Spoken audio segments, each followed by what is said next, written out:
అధ్యక్షులు బిషప్ నాన్నగారికి వారి కుటుంబ సభ్యులకు ప్రత్యేకమైన కృతజ్ఞతలు నేను తెలియజేస్తున్నా. పట్టుబట్టి ప్రార్థన చేసి నన్ను ఈ స్థలానికి దేవుని ప్రేమ చొప్పున ఆహ్వానించిన దైవ సేవకుడు, నాకు అత్యంత ప్రియమైన వ్యక్తి అంద్రయ్య గారి కుటుంబానికి, అలాగే వారు చేస్తున్న సేవకు, అలాగే ఇక్కడ ఉన్న దైవ సేవకులందరికీ కూడా మీ అందరికి కూడా వందన. మీ అందరికి కూడా వందన.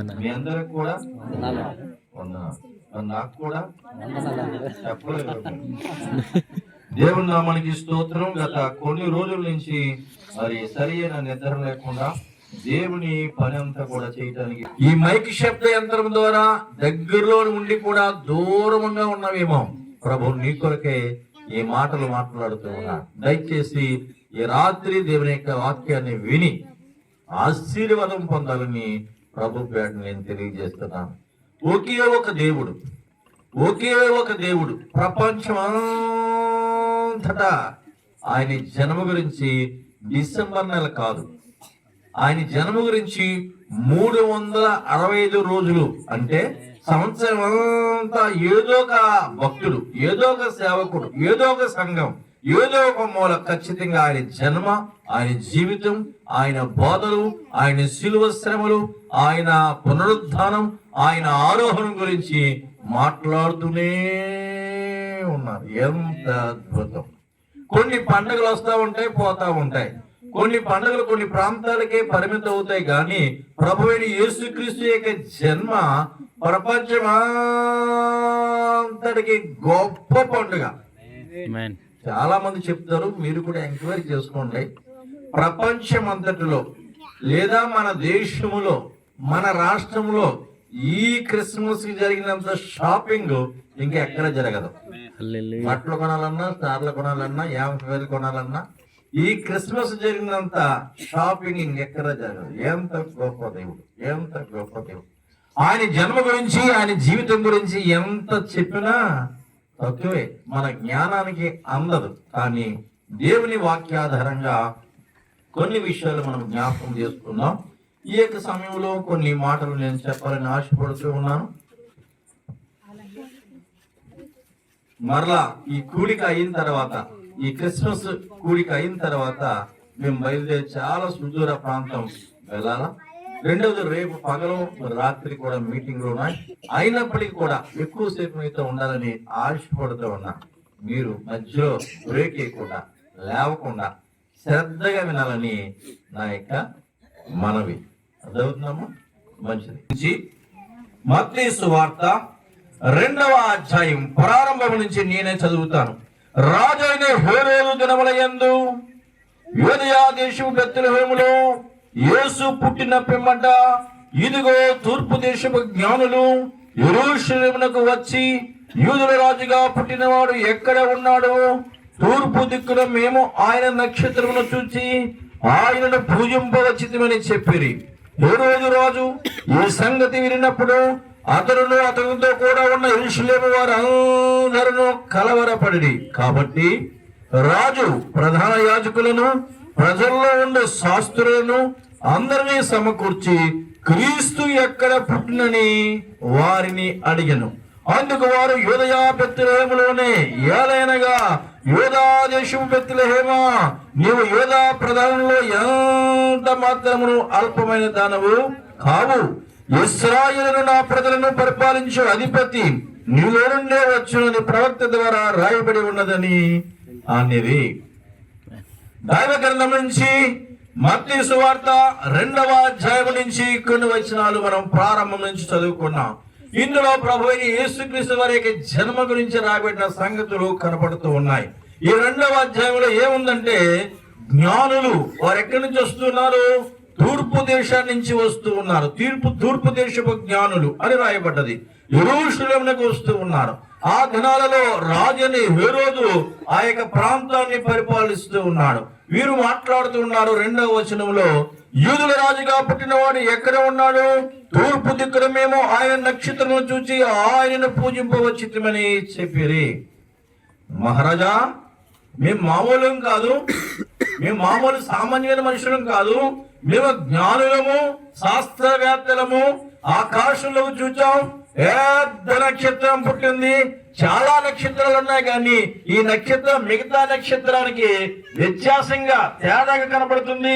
ఈ నక్షత్రం బాగా పెద్దదిగా ఉంది. ఈ నక్షత్రం ఎందుకు పుట్టిందని మేము రీసెర్చ్ చేసాం, దాన్ని పరిశీలన చేసాం, దాని గురించి మాట్లాడుకున్నాం. దాని గురించి అన్ని పరిశోధనలు చేసిన తర్వాత మాకు అర్థమైన సంగతి ఏంటంటే, ఈ దేశాన్ని, ఈ ప్రపంచాన్ని గొప్ప వ్యక్తి, గొప్ప రాజు పుట్టాడు. అందుకు అది నిదర్శనం. దాన్ని పరిశీలనగా తెలుసుకున్నాం. ఇదిగో ఆయనే శాశ్వతమైన రాజు, ఆయనే రాజుల రాజు, ప్రభువుల ప్రభువు. కాబట్టి ఆయన్ని మేము పూజించాలని వచ్చాం ప్రభువా. ఆ అడ్రస్ ఎక్కడో మాకు తెలీదు, నీకు తెలిస్తే చెబుతావా అన్నారు. ప్రపంచం రెండుగా ఉంది, ఒకటి జ్ఞానులు, రెండు అజ్ఞానులు. అంతే కదా. వీళ్ళు శాస్త్రజ్ఞులు పైన ఆకాశంలో పుట్టిన నక్షత్రాన్ని చూసి ఇది దేవుని నక్షత్రం అని చెప్పి దేవుణ్ణి పూజించడానికి వచ్చారు. ఇక్కడ ఒక సంగతి చెప్తా, జ్ఞానులు ఎలా ఉన్నారు అన్న సంగతి నేను మీతో పంచుకుంటూ ఉన్నాను. ఇప్పుడు మొన్న మధ్యన నిన్న కూడా మనకి టీవీలోను రేడియోలోను ఎలా వచ్చింది, వాతావరణంలో మార్పులు ఉన్నాయి. బంగాళాఖాతంలో తుఫాను ఏర్పడ్డది. దీని ప్రభావం వల్ల ఆంధ్ర ప్రాంతంలోను, తెలంగాణలో కొన్ని జిల్లాలలోనూ వర్షం కురిసే సూచనలు ఉన్నాయి. కాబట్టి ఈ వర్షం ఎంత కెపాసిటీతో ఉంటుంది, ఈ గాలి ఎంత బలంగా ఉంటుంది. చేపలు పట్టేవారు నదుల్లో కానీ సముద్రంలో కానీ వెళ్ళవద్దని మనవి అని చెప్తున్నారు. అది మనకు తెలియదు. ఎవరికి తెలిసింది? శాస్త్రజ్ఞులకు తెలిసింది. వారు చెప్పినట్లుగానే అప్పుడు దాకా ఎండ ఉంది, క్లైమేట్ ఉక్కబోతుంది, వాన వచ్చే ఆ సీన్ లేదు, ఆ సందర్భం లేదు. కానీ వారు చెప్పడానికి క్లైమేట్ మారిపోయింది. సన్న తుప్పర్లు వచ్చినాయి, బలమైన గాళ్ళు వచ్చింది, వర్షం వచ్చింది. ఎలా చెప్పగలరు అంటే శాస్త్రవేత్తలు వారికి దేవుడిచ్చిన జ్ఞానంతో పరిశీలన చేసి చెప్పారన్న సంగతి ఈ సమయంలో మీకు జ్ఞాపకం చేస్తున్నా. ఈ శాస్త్రవేత్తలు, ఈ జ్ఞానులు ఆకాశంలో మార్పు జరిగింది, ఆకాశంలో పెద్ద నక్షత్రం పుట్టింది, ఈ దేశాన్ని, ఈ ప్రపంచాన్ని గొప్ప రాజు పుట్టాడని మేము తెలుసుకున్నాం. దయచేసి ఆ రాజు యొక్క అడ్రస్ చెప్తావా అడుగుతూ ఉన్నారు. జ్ఞానులు అడుగుతూ ఉన్నారు. రాజు వెంటనే దున్నపోతు ఈనింది, దోణ్ణి కట్టే అన్నాడట. దున్నపోతు ఈనింది అని చెప్తే దోణ్ణి కట్టే అన్నాడు. దున్నపోతు ఎంతదా, పిల్లలను పెడుతుందా? రాజు కూడా ఏం చేస్తాడంటే, ఏదో తూర్పు దేశం నుంచి వచ్చిన జ్ఞానులు, గొప్ప వ్యక్తి పుట్టాడు, నక్షత్రం పుట్టింది, ఈయన యూదుల రాజు అని చెప్పగానే అలాగా అని అనలేదు. ఎవరక్కడ? చిత్తం మహారాజా. వీళ్ళ తూర్పు దేశం నుంచి వచ్చిన జ్ఞానులట. వీరు ఆకాశంలో నక్షత్రాన్ని చూశారట. ఆ నక్షత్రం ప్రభు అయిన యేసుక్రీస్తు వారు యూదుల రాజుగా పుట్టిన వాడిని చూపిస్తుందంట. సో ఇవేమన్నా వీటి గురించిన సమాచారం, వీటి గురించిన సంగతులు మన గ్రంథాలు ఏమన్నా ఉన్నాయని ప్రధాన యాజకులను, అధిపతులను, పెద్దలు అందరినీ కూడా సమకూర్చి అందరినీ కూర్చోబెట్టాడు. అందరు కూడా పుస్తకాలు తీస్తా ఉన్నారు, తీసి చదువుతూ ఉన్నారు. ఏం చదువుతూ ఉన్నారు? కాబట్టి రాజు ప్రధాన యాజకులను, ప్రజల్లో ఉండే శాస్త్రులను అందరినీ సమకూర్చి క్రీస్తు ఎక్కడ పుట్టినని వారిని అడిగాను. అందుకు వారు యూదయ బెత్లెహేములోనే, ఏలైనగా యూదా దేశపు బెత్లెహేమా, నీవు యూదా ప్రధానంలో ఎంత మాత్రమును అల్పమైన దానివి కావు. ఇశ్రాయేలును నా ప్రజలను పరిపాలించే అధిపతి నీలో నుండే వచ్చునని ప్రవక్త ద్వారా రాయబడి ఉన్నదని అనేది. యూదా బెత్లెహేములో ప్రభు అయిన యేసుక్రీస్తు వారు పుట్టాడు అన్న సంగతి ఎప్పుడు తెలిసిందంటే, పాత నిబంధన కాలంలో మీకా ప్రవక్త, గొప్ప వ్యక్తి, ఈ మీకా గారు రాసిన టైంలో యేసు ప్రభు వారు పుట్టే టైంకి మధ్య కొన్ని వందల సంవత్సరాల గ్యాప్ ఉంది.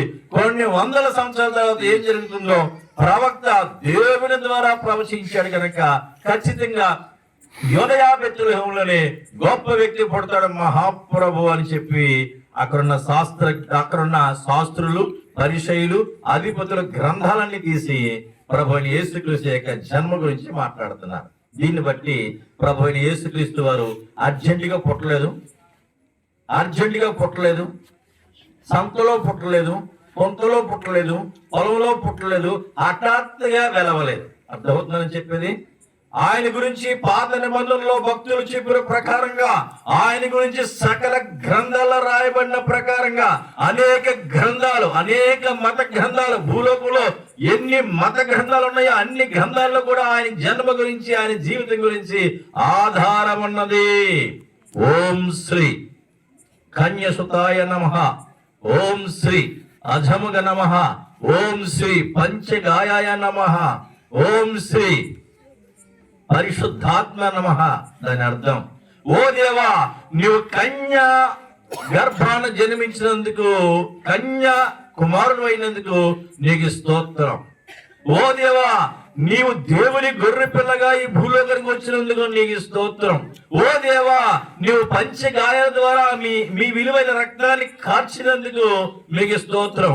ఓ దేవా, పరిశుద్ధాత్మ ద్వారా నీవు జన్మించి పరిశుద్ధునిగా జీవించినందుకు మీకు స్తోత్రం ప్రభువా. ఇవన్నీ ఎవరి గురించి మాట్లాడుతున్నాయి?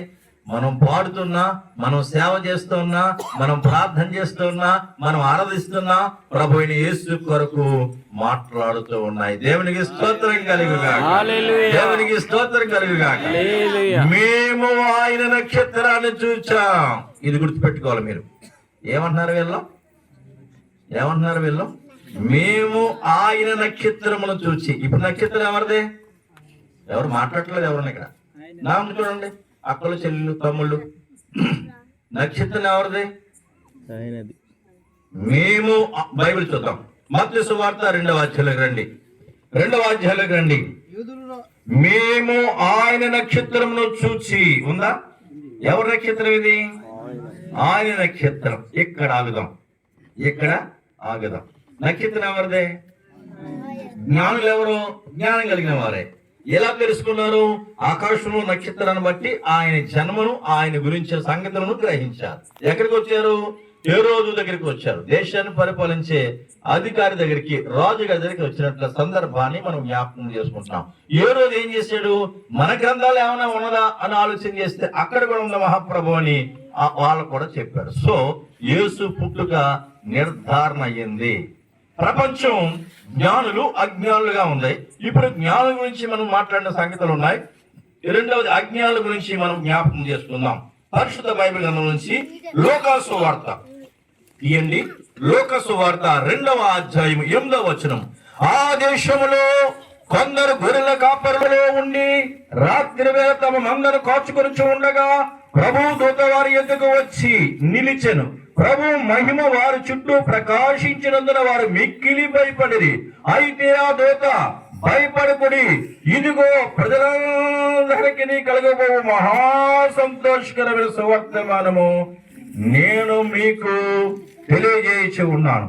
దావీదు పట్టణమందు నేడు రక్షకుడు మీ కొరకు పుట్టి ఉన్నాడు, ఈయన ప్రభు అయిన క్రీస్తు. దైవ గ్రంథంలో లూకా సువార్త 2 ఈ మాటలు ఉన్నాయి. కొందరు గొర్రెల కాపరులు పొలములో రాత్రి వేళ తమ మందను కాస్తూ ఉండగా, మందకి పులి వల్ల గాని, కుక్క వల్ల గాని, నక్క వల్ల గాని, తోడే వల్ల గాని ప్రమాదం సంభవించకుండా ఈ మందని వారు ఏం చేస్తున్నారంటే కాస్తూ ఉన్నారు. కాపాడేవాడు దేవునికి సంబంధించిన వ్యక్తి, కుటుంబాన్ని కాపాడేవాడు, సంఘాన్ని కాపాడే కాపరులు. అర్థమవుతుందా? దేవుని పనిని కాపాడే కాపరులు. వారితో ప్రభు మాట్లాడతాడు. వారు దేవుని దృష్టిలో చాలా ప్రాముఖ్యమైన వారు. ప్రభునందు ప్రియమైన దేవుని సేవకులారా, ఇక్కడున్న సంఘమా, కుటుంబాలరా, జాగ్రత్తగా వినండి. నీకు తెలివి ఉన్నా, తెలివి లేకపోయినా, నీకు జ్ఞానం ఉన్నా, జ్ఞానం లేకపోయినా, నీకు చదువు ఉన్నా, చదువు లేకపోయినా, నీకు ప్రభు అప్పగించిన మందని కాపాడుతూ ఉన్నప్పుడు, నీకు ప్రభు అప్పగించిన కుటుంబాన్ని, బిడ్డలను కాపాడుతున్నప్పుడు, నీకున్న ఇంటిని నువ్వు చేస్తున్న పనిని నువ్వు కాపాడుతున్నప్పుడు, నువ్వు దేవుని దృష్టిలో చాలా ప్రియమైన వ్యక్తివి. నిన్ను కూడా, నీకు జ్ఞానం లేకపోయినా నిన్ను కూడా, తమ్ముడు చెల్లి, నిన్ను కూడా ఆయన తన అరచేతుల్లో ఏం చేశాడు? చెక్కాడు. నేను బొమ్మడి పిల్లండి, ఇది ఎవరు? బొమ్మన పెళ్లిలో ఉన్నాను. నా బతుకు బొమ్మలా అయిపోయింది. నా బతుకు బొమ్మల పెళ్లిలా అయిపోయింది. నా బతుకు బొమ్మల పెళ్లిలా అయిపోయింది. ఈ బొమ్మల పెళ్లి నుంచి ఏటూరు నగరం పోవాలంటే ఒక ఆటో లేదు, ఒక బస్సు లేదు. ఏం చేయండి? నేను ఏటూరు నగరం వెళ్ళకపోతే నాకు ఏది కూడా దొరకదు. ఏటూరు నగరం వెళ్తే ఇలా ఎన్నో చెప్పొచ్చు. నీవు కూడా, నువ్వు ఏ మూల నీవు ఉన్నా, నీ ముక్కు తప్పడిగా ఉన్నా, సూదిగా ఉన్నా, నువ్వు ఎత్తుగా ఉన్నా, తక్కువ ఎత్తులో ఉన్నా, నువ్వు నాకలాగా నల్లగా ఉన్నా, తెల్లగా ఉన్నా, చూసారా? నేను నల్లగా ఉన్నానని మీరు నవ్వుకుంటున్నారా? తప్పు కదా. నల్లగా ఉంటే నవ్వుకుంటారా? ఈవేళ తల మెరిసిపోతుంది, తెల్లగా అయిపోతుంది. అందరూ ఆడవాళ్ళు మగవాళ్ళు ఏం చేస్తున్నారు? రంగు వేస్తున్నారు. అంటే నల్లగా కనపడాలి. ఇప్పుడు చెప్పండి, నల్లగా ఉంటే ఎంత మంచిది?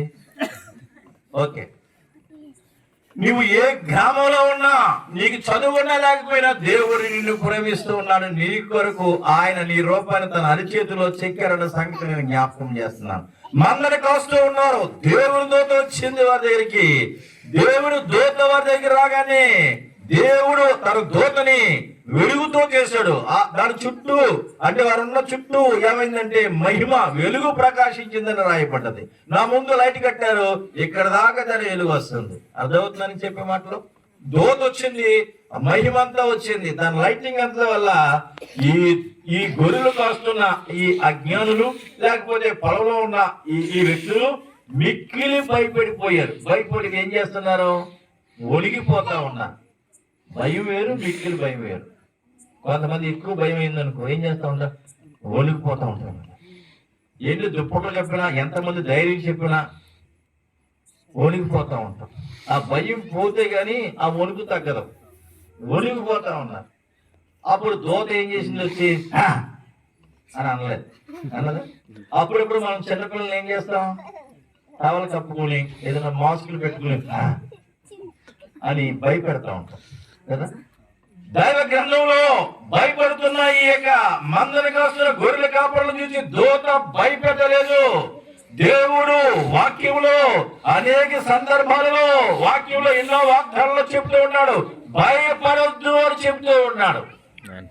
ఆయన సేవకులు కూడా నీకు కష్టం వచ్చినా, నీకు రోగం వచ్చినా, నీకు ఆర్థికమైన ఇబ్బందులు వచ్చినా, నీ భర్త తాగుతూ ఉన్నా, నీ ఇంట్లో అశాంతి వచ్చినా, అందరయ్య గారు రాగానే ఏమంటాడంటే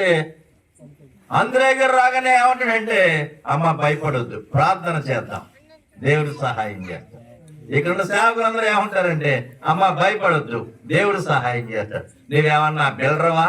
నీవేమన్నా కోటీశ్వరుడువా? భయపడదని చెప్పడాకే నీకేమి అక్షర జ్ఞానం లేదు, సరైన జ్ఞానం లేదు, సరైన బలం లేదు, సరైన ధనం లేదు. కానీ దేవుడు నీకు చక్కని సేవని అప్పగించాడు. నీవు వారి కొరకు ప్రార్థన చేస్తున్నప్పుడు వారి భయం పోతుందని దేవుని పక్షంగా నీవు మాట్లాడుతావంట. అమ్మ భయపడవద్దు, మీ కొరకు మేము సంఘంలో ప్రార్థన చేస్తాం. అమ్మ భయపడద్దు, నేను నీ కోసం ప్రార్థన చేస్తాను. దేవుడు గొప్ప కార్యం చేస్తాడు. దేవుడు భయపడొద్దని పరిశుద్ధ గ్రంథంలో చెప్తూ ఉన్నాడు. ఆయన సేవకులు కూడా భయపడొద్దన్న సంగతి జ్ఞాపకం చేస్తున్నారు. అంతే విధంగా ఆయన దూత కూడా వచ్చింది. ఆ గొర్రెల కాపరుల దగ్గరికి ఆయన దూత కూడా వచ్చి మాట్లాడుతుంది. భయపడకండి, భయపడకండి, భయపడకండి. ఎందుకు? నేను భూతాన్ని కాదు, నేను దెయ్యాన్ని కాదు, మీరెందుకు భయపడుతున్నారు? భయపడకండి, దేవుడి ద్వారా మీకు వర్తమానం తీసుకొచ్చాను. ఎటువంటి వర్తమానం? అది సువర్తమానం. సు అంటే మంచి మాట, మంచి వార్త, మంచి వర్తమానాన్ని నేను తీసుకొచ్చాను. అదేంటంటే ఇదిగో ప్రజలందరికీ కలగబోయి, ప్రజలందరికీ కలగబోవు, ప్రజలందరికీ అన్నారు. ఇందులో ఆడవాళ్ళు ఉన్నారా? ఉన్నారు. మగవాళ్ళు ఉన్నారా? ఉన్నారు. ఈ ఊరులు ఉన్నారా? ఉన్నారు. ఏటూరు నాగవాళ్ళు ఉన్నారా? ఉన్నారు. భద్రాచలం వాళ్ళు ఉన్నారా? ఉన్నారు. ఖమ్మం వాళ్ళు ఉన్నారా? ఆంధ్ర వాళ్ళు ఉన్నారా? తెలంగాణ వాళ్ళు ఉన్నారా? ఇక చెప్పుకుంటూ పోతే మన దేశం ఉందా? ఉంది. ప్రపంచం ఉందా? ఉంది. విమానానికి దిగినోడు ఉన్నాడు, విమానంలో ఉన్నవాడు ఉన్నాడు, పొలంలో పనిచేసి ప్రపంచంలో ఉన్న ప్రజలందరికీ కూడా, ప్రపంచంలో ఉన్న ప్రజలందరికీ రాయబడ్డది. నువ్వు ఏ మూల ఉన్నా, ఏ స్థలంలో ఉన్నా, మీ అందరికీ నీ వాక్యం సంతోషమా? మహా సంతోషమా? మహా సంతోషం. చెప్పండి, ఏ సంతోషం? మహా సంతోషం. కొంతమందికి సంతోషం రావాలంటే ఏం చేస్తారు? కొంచెం మందు పుచ్చుకుంటారు. కొంతమంది సంతోషం రావాలంటే మత్తు పుచ్చుకుంటారు. కొంతమంది సంతోషం రావాలంటే అందులో పాట వేస్తే డ్యాన్స్ వేస్తా ఉంటారు. కొంతమంది సంతోషం రావాలంటే డబ్బులు ఇంటి నిండా జీతం అందినప్పుడు, ఆ కూలి అందినప్పుడు, ఆ పంట బాగా పండినప్పుడు ఏమైనా లెక్క చేయకుండా నేను ఎవరింటికి వెళ్ళాల్సిన పని లేదు, నేనంటే ఏమనుకున్నా ఉత్తిదే అది అయిపోయేదాకానే. అది అయిపోయింది అనుకో వచ్చి నిన్నదాకా పోజు చేసావు కదా, ఎవరైనా లెక్క చేయలేదు కదా, ఏదో అయిపోయింది లేండి ఏం చేస్తాం, ఏమన్నా 500 ఉంటే తర్వాత మళ్ళీ పంట రాగానే ఇస్తాం. కొంతమందికి సంతోషం డబ్బులో ఉంటది, కొంతమంది సంతోషం మత్తులో ఉంటది, కొంతమంది సంతోషం ఇంకేదైనా వాటిలో ఉండొచ్చేమో గాని వాక్యం చెబుతుంది, ఇదిగో ప్రజలందరికీ కలగబోయే మహా సంతోషకరమైన సువర్తమానం ఏంటంటే యేసుక్రీస్తు ప్రభువారు మీ కొరకు పుట్టాడు. 2 చేతులు పైకి దేవునికి స్తోత్రం చెల్లిద్దాం. దేవునికి స్తోత్రం, దేవునికి స్తోత్రం. ఆయన జన్మ మనుషులకి మహా సంతోషాన్ని కలిగించింది. మీ కొరకు తమ్ముడు తీస్తున్నారు. 2 చేతులు పైకెత్తండి, చప్పట్లు కొట్టండి, పైకెత్తి కొట్టండి. దేవునికి స్తోత్రం, దేవునికి బిగ్గరగా దేవునికి స్తోత్రం, దేవునికి స్తోత్రం. ప్రజలందరికీ కలగబోయే మహా సంతోషకరం ఏంటంటే ఆయన జన్మ. ఆయన జన్మ సంతోషం. ఏ సంతోషం? మహా సంతోషం. ఇప్పుడు ఒక మాట చెప్పి మరలా ముందుకు వెళ్తారు. మగపిల్లాడు పుడితే సంతోషం కదా, తల్లికి కానీ తండ్రికి కానీ మాట్లాడలేదు మీరు. తల్లికి మగపిల్లాడు పుడితే సంతోషం, తండ్రికి కూడా సంతోషం, మంచిది. ఇప్పుడు ఆ తండ్రి ఏం చేస్తున్నారంటే, మేము హైదరాబాద్ హోటల్లో ఫంక్షన్ పెట్టాం. ఫస్ట్ బర్త్డే, మొదటి పుట్టినరోజుని ఈ బాబుకి చేయటానికి మేము నిర్ణయించాం.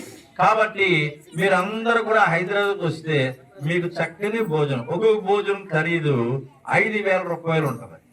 5,000 రూపాయలు పెద్ద హోటల్లోకి వచ్చి మీరు భోజనం చేయొచ్చు. అందరికీ ఆహ్వానం పంపించారు.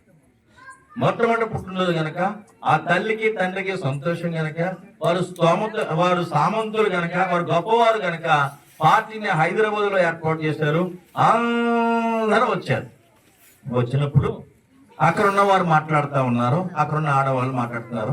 మేడం గారు మంచి భోజనం పెట్టారు, సార్ మంచి భోజనం పెట్టారు, దయచేసి బాబు ఎక్కడున్నాడో చూపిస్తే మేమేం చేస్తామంటే విష్ చేసి మేము ముద్దెట్టుకుని మేము వెళ్ళిపోతాం అంటుంటే ఆ తల్లి అంటుంది, బాబు ఎక్కడున్నాడని అడుగుతావేంటి?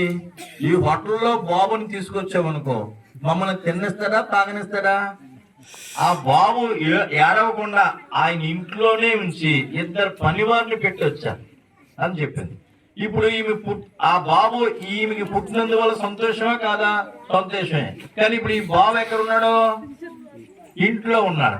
బాబు పేరు మీద భోజనాలు, డ్యాన్సులు, వినోదాలన్నీ ఎవరు చేస్తున్నారంటే తల్లిదండ్రులు, కుటుంబ సభ్యులు, వచ్చిన వారందరూ చేస్తున్నారు. కానీ అక్కడ వారికి ఏమి లేదంటే బాబు లేదు. బాబు పుట్టకపోతే ఆ కుటుంబంలో వారికి ఏమి లేదు, సంతోషం లేదు. బాబు పుట్టాడు కనుక ఆ కుటుంబంలో వారికి ఏమొచ్చిందంటే సంతోషం కలిగింది అన్న సంగతి నేను జ్ఞాపకం చేస్తున్నాను.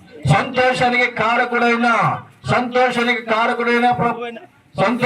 కారకుడైన ఈ బాబుని వారు విడిచిపెట్టి ఏం చేస్తున్నారంటే బాబు క్రీస్తు వారిని ఇతని ముందు పక్కనేస్తా ఉన్నారు. ఏం చేస్తున్నారంటే ఇంకేదో పనులు చేస్తున్నారు. ఎప్పుడైతే ప్రభువు యేసుక్రీస్తు వారు మన జీవితంలో ఉంటాడో, మన గృహాలలో ఉంటాడో, మన హృదయాల్లో ఉంటాడో, ఆయనతో ఆ రోజుని మనం ప్రారంభిస్తున్నామో ఆ రోజంతా కూడా, ఆ కుటుంబం అంతా కూడా, ఆ జీవితం అంతా కూడా, ఆ కుటుంబ సభ్యులందరూ కూడా సంతోషమే. దేవునికి స్తోత్రం కలుగుగాక. మహా సంతోషకరమైన సువర్తమానం. ఇదిగో ప్రజలందరికీ కలిగిపోయే మహా సంతోషకరమైన సువర్తమానం. అది అలా ఉంచు. మరలా ముందుకు వస్తున్నా. తూర్పు దిక్కున మేము ఆయన నక్షత్రాన్ని చూసాం. ఏం చూసాం? తూర్పు దిక్కున ఆయన నక్షత్రాన్ని మేము చూసాం. మన గ్రంథాలు ఏమున్నాయి? యోధా బెత్లెహేమ, యోధా ప్రధానంలో ఎంత మాత్రమును అల్పమైన దాన్ని కావు అని బైబిల్ గ్రంథం ముందు యోధా ప్రాంతం వరకు రాయబడ్డది. దేవుడు ఎక్కడ జన్మించాడు? యోధా గోత్రంలో జన్మించాడు. యోధా గోత్రంలో ఎందుకు జన్మించాడు? ఒకటి, యోధా గోత్రం చాలా అల్పమైన గోత్రం. యోధా ప్రాంతం చాలా అల్పమైన ప్రాంతం. దేవుడు దేన్ని కోరుకున్నాడు? అల్పమైన ప్రాంతాన్ని, లేదా అల్పమైన గోత్రాన్ని, అల్పమైన కుటుంబాన్ని దేవుడు కోరుకున్నట్లుగా వాక్యం చెబుతోంది. ముందుకు వెళ్తే ఈ యోధ ఎవరు కొడుకు అంటే యాకోబు యొక్క, అంతేనా నేను చెప్పేది? యోధ ఎవరు కుమారుడు? యాకోబు యొక్క కుమారుడు. ఇవన్నీ కూడా బైబిల్లో ఉన్న మాటలు నేను చెప్తున్నాను. యాకోబు యొక్క కుమారుడు ఎవరు? యోధ. యోధ యాకోబు యొక్క కుమారుడు. తల్లి పేరు లేయమ్మ. లేయమ్మ గారికి, యాకోబు గారికి ఎంతమంది సంతానం కలిగారు అంటే అందులో ఉన్న మాట ప్రకారంగా 4 సంతానం కలిగారు. మొట్టమొదటి ఆయన పేరు రూబేను, రెండో ఆయన పేరు షిమ్యోను, మూడో ఆయన పేరు లేవి, 4 ఆయన పేరు యోధా. మొదటి ఆయన పేరు రూబేను, రెండో ఆయన పేరు షిమ్యోను, మూడో ఆయన పేరు లేవి, 4 ఆయన పేరు యోధా. ఈ లేయమ్మ గారు ద్వేషింపబడింది. లేయమ్మ గారిని ఎవరో లెక్క చేయటం లేదు. పురుషుడు ప్రేమించాలి, భర్త ప్రేమించాలి. భర్త ప్రేమించవలసిన ఈ యొక్క పురుషుడైన యాకోబు గారు ఆమెను ద్వేషిస్తా ఉన్నాడని వాక్యం చెప్తుంది. ద్వేషింపబడుతున్న ఆమెను దేవుడు చూస్తూ ఉన్నాడు. అబ్బబ్బబ్బా, నీ కుటుంబం నిన్ను ద్వేషిస్తూ ఉందా? నీ బంధువులు నిన్ను ద్వేషిస్తూ ఉన్నారా? నీవంటే ఇష్టం లేకుండా ఉన్నారా? ప్రేమించే వాళ్ళే పక్క పెంచుకుంటున్నారా? ప్రేమించే వాళ్ళే ద్వేషిస్తూ ఉన్నారా? భయపడద్దు, దేవుడు నిన్ను ప్రేమిస్తూ ఉన్నాడు. దేవుని యెహోవా లేయా ద్వేషింపబడ్డ చూచాడు. చూచిన వెంటనే ప్రభు ఆమె గర్భాన్ని తెరిచాడు. అప్పుడు ఏమంటుంది? నా దేవుడు నా శ్రమ చూచాడు, నాకు మగ కుమారుని దయచేశాడు, ఈయనకి నేను రూబేరుని పేరు పెడతానని రూబేరుని పెట్టింది. తదుపరి మరలామి గర్భవతి అయ్యి కుమారుని కన్ని. ఈసారి నా శ్రమ దేవుడు విన్నాడు కాబట్టి ఈ రెండో బాబుని నాకు ఇచ్చాడు, ఇతనికి షిమ్యోనని పేరు పెడతానని పెట్టింది. 3వసారి మరలా గర్భవతి అయింది. ఇప్పుడు నా పెరిమిటి నన్ను హత్తుకునే ఉంటాడు, నన్ను ఇడిచిపెట్టడం నన్ను ప్రేమిస్తూనే ఉంటాడు కనుక ఈ 3వ కుమారునికి నేను లేవి అని పేరు పెడతానని చెప్పింది. 4వసారి మరలా ఆమె గర్భవతి అయింది. ఆమె గర్భవతి అయిన తర్వాత కుమారుని కని ఇలా అంటుంది, నేను ఇంకేం చెప్పను, నేను ద్వేషం పట్ల దేవుడు చూచాడు, నాకు ఒక చక్కని వివాహాన్ని జరిగించాడు. తదుపరి నీ ద్వేషం పట్ల దేవుడు చూచాడు, నా గర్భాన్ని దేవుడు తెరిచి 1 రూబేను, 2 షిమ్యోను, 3 లేవి, 3 కుమారులు ఇచ్చాడు. 4వ కుమారుని కూడా నాకు ఇచ్చాడు. ఇంక నేనేం చెప్పడానికి ఏముంది? కాబట్టి నేను ఇలా చెప్తాను, యోధా అని పేరు పెడతాను. యోధ అంటే దాని అర్థం స్తుతి. చెప్పండి, ఏంటి? స్తుతి. యోధ అంటే అర్థం ఏంటి? స్తుతి. వెనక వాళ్ళు చెప్పాలి. యోధ అంటే అర్థం ఏంటి? స్తుతి. స్తుతి అనండి. స్తుతి, స్తుతి, స్తుతి, స్తుతి, స్తుతి. ప్రభువా ఈ రోజు మాకు ఇచ్చారు. కొంతమంది కోటీశ్వరులైన, బలవంతులైన, జ్ఞానవంతులని ఈ దినం చూడకుండా కాలగర్భంలో గతించిపోయారు. నన్ను మీరు ప్రేమించారు, ఈ శుభోదయాన్ని ఇచ్చారు, ఈ సెమీ క్రిస్మస్ ఇచ్చారు, చక్కని మందిరాన్ని ఇచ్చారు, ఆంధ్రయ్య లాంటి సేవకుల్ని ఇచ్చారు, అనేక మంది సేవకుల్ని ఇచ్చారు, మా సంస్థకి ఒక చక్కని నాయకుడు బిషప్ నాన్నగారిని ఇచ్చారు, మంచి సేవకుని మా ముందుంచి, మంచి నాయకుడిని మా ముందు ఉంచారు. ప్రభువా మీకు స్తుతి, మీకు స్తుతి, మీకు స్తుతి, మీకు స్తుతి. నాకు మంచి భార్యనిచ్చావు, మీకు స్తుతి. నాకు బిడ్డలనిచ్చావు, మీకు స్తుతి. చేయటానికి పనినిచ్చావు, మీకు స్తుతి. చిన్నపాటి ఉద్యోగం ఇచ్చావు, మీకు స్తుతి ప్రభువా, స్తుతి ప్రభు అని ఎవరైనా ప్రతిదినము పొద్దున లేవగానే ప్రభుని స్తుతిస్తూ ఉన్నారా? ఈవేళ రేపు పొద్దున లేవగానే అలా స్తుతించే వాళ్ళు ఎవరు లేరు. లేవటమే నెట్ రావట్లేదు. ఇక్కడికి వెళ్తాను, సిగ్నల్ అంటలేదు. మనం ఏం చేస్తున్నామంటే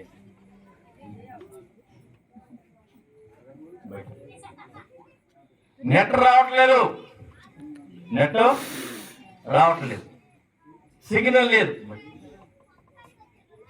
లేదు, నెట్ లేదు అని మనం ఏం చేస్తా ఉంటాం? ఆరాట పడిపోతాం పొద్దున లేవగా.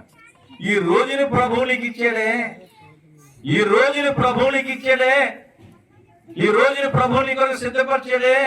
దేవునికి నీకు చక్కని బిడ్డలను ఇచ్చాడే, మంచి పనులు ఇచ్చాడే, ఘనమైన సేవలు ఇచ్చాడే, ఒక మంచి పాటను ఇచ్చాడే, ఒక చక్కగా మాట్లాడే కృపను ఇచ్చాడే, మంచి రూపాన్ని ఇచ్చాడే, మంచి రంగుని ఇచ్చాడే.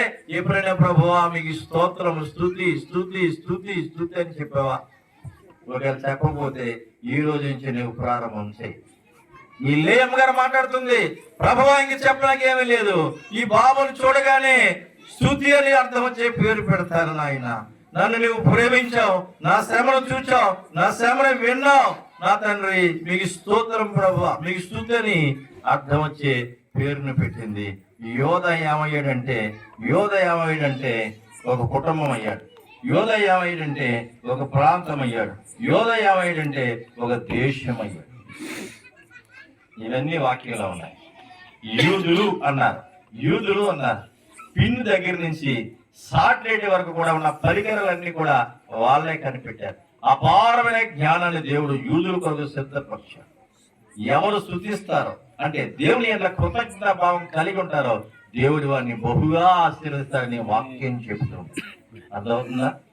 నీకు ఇచ్చిన సేవ దేవుని ద్వారా అనుగ్రహింపబడ్డది. నీకు ఇచ్చిన బిషప్ నాన్నగారు దేవుని ద్వారా అనుగ్రహింపబడ్డారు. కాబట్టి వారిని బట్టి దేవునికి స్తుతులు చెల్లిస్తూ, ఆ సేవను బట్టి, ఆ నాయకుడిని బట్టి, నీ కుటుంబాన్ని బట్టి దేవునికి స్తుతులు చెల్లిస్తూ ఉంటే ప్రభు నిన్ను ఎన్నుకుంటాడు, ప్రభు నిన్ను వాడుకుంటాడు, ప్రభు నిన్ను ఆశీర్వదిస్తాడని వాక్యాధారంగా నేను మాట్లాడుతున్నాను.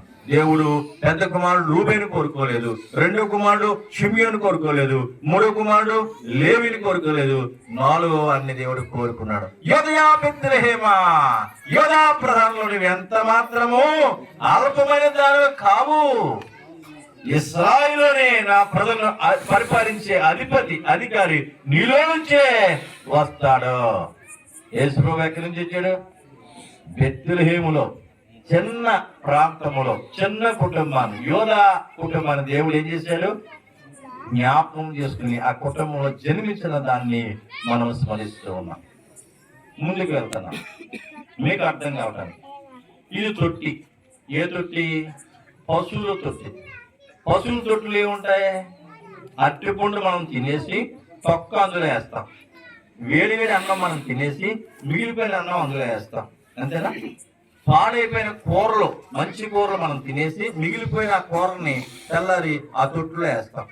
ఈ తొట్టు అనుకుంటుందంట నా బ్రతికేది, వేడివేడి అన్నం వారు తిన్నారు, వేడివేడి కూర వారు తిన్నారు, పండ్లన్నీ వారు తిన్నారు, తొక్కలన్నీ ఇందులో వేస్తున్నారు, పశువులన్నీ వచ్చి నన్ను ఇందులో ఉన్నాయని తింటున్నాయి, మంచిదే కానీ ఇందులో శుభ్రంగా కడిగేది లేదు, రోజు సర్ఫేస్ రుద్దేది లేదు, నాకు ఏంటి బతుకు?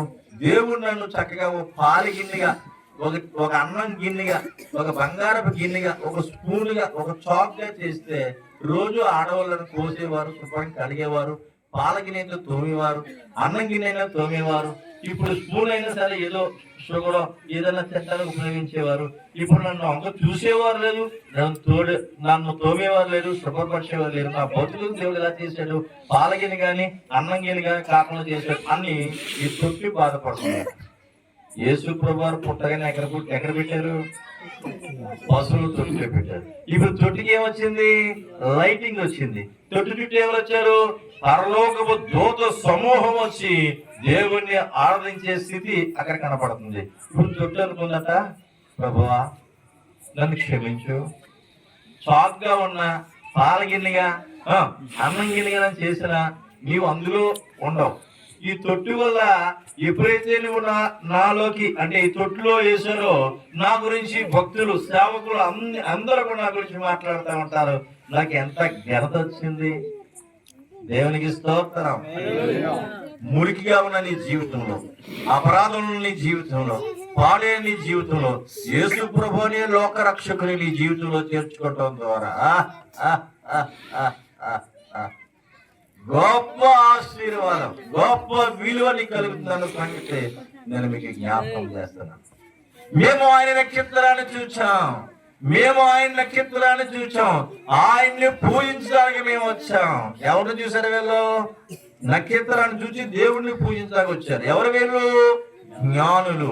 అర్థమవుతుందని చెప్పే మాటలు మంచిది. దానియేలు ఎంతమంది తెలుసు? చాలా మందికి తెలుసు. దానియేలు గ్రంథంలో ఎన్ని అధ్యాయాలు ఉన్నాయి? 10 అధ్యాయాలు ఉన్నాయి. ఈ దానియేలు గ్రంథంలో దానియేలు భక్తుల మీద ఎంతమంది కుట్ర చేశారు? ఇంచుమించు 120 మంది కుట్ర చేశారు. దానియేలు ఎక్కడ వేశారు? సింహాల బోన్లో వేశారు. దానియేలు సింహాల బోన్లోకి వేయక ముందు అక్కడున్న ప్రధానులు, అధిపతులు, ప్రజల్లో ఉన్న పెద్దలందరూ కూడా సందడిగా రాజు దగ్గరకు పోయి రాజుతో మాట్లాడుతున్నారు. రాజా రాజా రాజా రాజా రాజా, ఇదిగో నీ ఉప్పు తిన్నాడు, నీ పప్పు తిన్నాడు, నువ్వు చేర్పించిన ఆ యొక్క బంగారు ప్రతికి నమస్కారం చేయట్లేదు, కాబట్టి దేవుని విషయంలో తప్ప ఈ దానియేలు గారిలో లోపం గాని తప్పు గాని లేదని దానియేలు గ్రంథం 6వ అధ్యాయంలో రాయబడ్డది. వెంటనే ఈ దానియేలు మీద కుట్ర చేసి రాజుగారి చేత ఒక శాసనాన్ని చేసి ఎక్కడ వేసేసారు? సింహాల బోన్లో వేశారు. మీకు తెలిసిన సంగతులు కనుక నేను ఇలా చెప్తున్నా. దానియేలు ఎక్కడ ఉన్నాడు? మాట్లాడలేదు మీరు. సింహాల బోన్లో ఉన్నాడు. ఆ రాత్రి దేవుడితో దూతను పంపించి సింహాల నోరును మూసేశాడు. దేవుడు భక్తుని కొరకు, సేవకుని కొరకు, కష్టంలో ఉన్న ఆ దానియేలు గారి కొరకు దేవుడు తన దూతను పంపించి ఏం చేశాడంటే సింహాల ఆకలితో ఉన్న తినకుండా చేసేసాడంతే. రాత్రి అంతా 6 సింహాలు కూడా దానియేలు కళ చూస్తున్నాయి కానీ అన్నాయి కానీ అని మింగటానికి లేదు. వద్దన్నాడు దేవుడు. మనం సేవించే దేవుడు సింహాల నోళ్ళు మూయించగలరా? మన కోసం చేప నోరు కూడా తెరవ చేయగలరా? మన కోసం చేప కడుపులో చెక్కిన నాణ్యాన్ని కూడా ఉంచగలరు. అర్థమవుతుందని చెప్పేది. నీ మీదకి ఎవరైనా సింహాలు లెగిసిపోతున్నారేమో, చీల్చేస్తాం, పొడిచేస్తాం, చంపేస్తాం ఏమనుకుంటున్నాం మేమంటే అన్నారేమో, అటువంటి నోళ్ళను ప్రభు ఏం చేస్తాడు? మూసివేస్తాడు. దేవునికి స్తోత్రం. దానియేలు ఆ రాత్రి అంతా అలా ఉన్నాడు, బిక్కు బిక్కుమంట. దేవుడు తన దూతను పంపించి సింహాల నోళ్ళు మూసారని వాక్యంలో చదువుతూ ఉన్నాం. తెల్లారగానే ఈ దానియేలు మొక్కుముక్కలు అయిపోయి ఉంటాడు అని అనుకున్నారు. దానియేలు దగ్గరికి రాజుగారు వచ్చి గద్గద స్వరంతో మాట్లాడుతున్నాడు. దానియేలు, నీవు సేవిస్తున్న నీ దేవుడు నిన్ను రక్షించాడా? మాట్లాడుతున్నాడు. అప్పుడు దానియేలు ఏమన్నాడంటే, రాజు చిరంజీవుని గాక, నేను నా దేవుని దృష్టికి నిర్దోషిని కనుక దేవుడు తన దూతను పంపించి సింహాలలో మూసేశాడు. ఇప్పుడు ఎవరు గొప్ప? మాట్లాడాల. రాజుగారు గొప్ప, దానియేలు గొప్ప? సింహాల నోళ్ళు మూసేశాడంటే దాని అర్థం దానియేలు గొప్ప, దానియేలు గొప్ప, సింహాలు గొప్ప? మాట్లాడాలి మీరు. దానియేలే గొప్ప, అవునా? కానీ ఇక్కడ ఏం జరిగిందో చదువుతాం. దానియేలు గ్రంథం 6వ అధ్యాయంలోకి రండి. దానియేలు గ్రంథం 6వ అధ్యాయంలో చదువుతున్నాను. 23వ వచనం. ఇంకా కిందకమ్మా. దానియేలు గ్రంథం 6వ అధ్యాయం నుంచి చెబుతున్నాను చూడండి. 25వ వచనం. అప్పుడు రాజుకు దర్యావేషు లోకమంతటా నివసించు సకల జనులకును రాష్ట్రములకును ఆయా భాషలు మాట్లాడే వారికి ఎలాగున రాయించెను, మీకు క్షేమావృద్ధి కలుగుగాక. నా సముఖమున నియమించినదేమనగా, నా రాజ్యంలోని సకల ప్రభుత్వములందు నివాసులు దానియేలు యొక్క దేవునికి భయపడచ్చు, ఆయన సముఖమున వణుకుచు ఉండవలెను. ఆయనే జీవగల దేవుడు, ఆయనే యుగము ఉన్నవాడు. ఆయన రాజ్యము నాశనము కానేరదు, ఆయన ఆధిపత్యము తుదమట్టుకు ఉండును. ఆయన విడిపించేవాడును రక్షించేవాడినై ఉండి పరమందును భూమి మీదను సూచక్రియను ఆశ్చర్యకరమును చేయువాడు. ఆయనే సింహములో నుండి ఈ దానియేలును రక్షించనని వ్రాయించెను. అంటే దాని పరాయి దేశంలో ఉన్నాడు. ఎక్కడున్నాడు? కష్టంలో ఉన్నాడు. ఎవరిని సేవించాడు? ప్రభు అయిన దేవుణ్ణి సేవించాడు. ఎవరికి భయపడ్డాడు? దేవునికి భయపడ్డాడు. ఎవడి వల్ల భక్తి కలిగి జీవించాడు? దేవుని వల్ల భక్తి కలిగి జీవించాడు. కాబట్టి శాస్త్రం తలకిందులైపోయింది. రాజు మాట్లాడుతూ ఉన్నాడు, దానియేలు సేవించే దేవుడే నిజమైన దేవుడు. దేవునికి స్తోత్రం. అంటే బబులోను దేశములో దేవుని నక్షత్రం అయ్యాడు. ఎవరో? దానియేలు దేవుని నక్షత్రం అయ్యాడు. ఈ నక్షత్రం సింహాల నోళ్ళు మూసింది. దానియేలు సింహాల కంటే గొప్పవాడని, దేవుడి కంటే గొప్పవాడని, రాజు కంటే గొప్పవాడని లేదు. ఈ దానియేలు గురించి రాజు మాట్లాడుతున్నాడు.